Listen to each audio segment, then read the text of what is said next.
అది సార్ ఎవరి కోసం ఎవడు భయపడక్కర్లా. ఇవాళ your all in safe hands.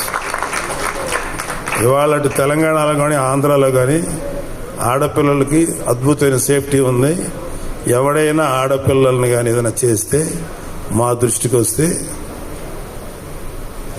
మడత పెట్టి లోపల పెడతాం, పాట తీస్తాం. Don't worry. అమ్మాయిలు పాపలు మీరంతా చక్కగా కష్టపడి మంచి పేరు తెచ్చుకోండి. నాకు ఇంకా అమ్మాయిలు ఇంకా సినిమా ఇండస్ట్రీలో కేవలం గ్లామరస్గా ఉండే క్యారెక్టర్లు కాదు, డైరెక్టర్లు అవ్వాలి. ఇక్కడ 10లో 5 ఆడతాయి కాబట్టి ఎప్పుడు కూడా ఓ కొత్తదనం కోసం వెళ్తేనే యాక్సెప్ట్ చేస్తారని చెప్పారు.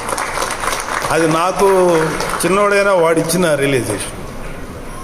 అలాగే నిహారిక అంటే కొంచెం సెల్ఫీ వేసుకోవాలి కదా నా పిల్లల గురించి, తప్పదు.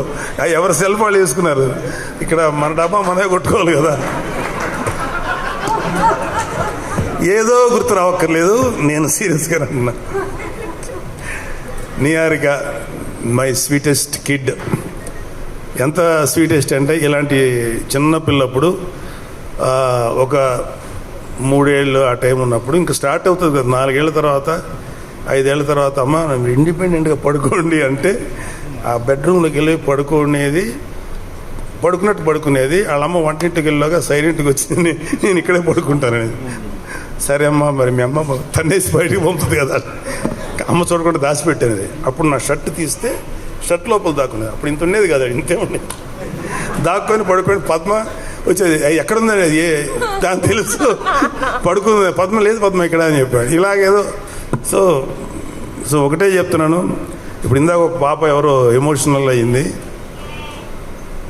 ఇవాళ మన కళ్ళ ముందు ఆడపిల్లలు ఎంత గ్రోత్ చూపిస్తారు, ఎంత గొప్పగా ఎదుగుతారనేది మన సుమ.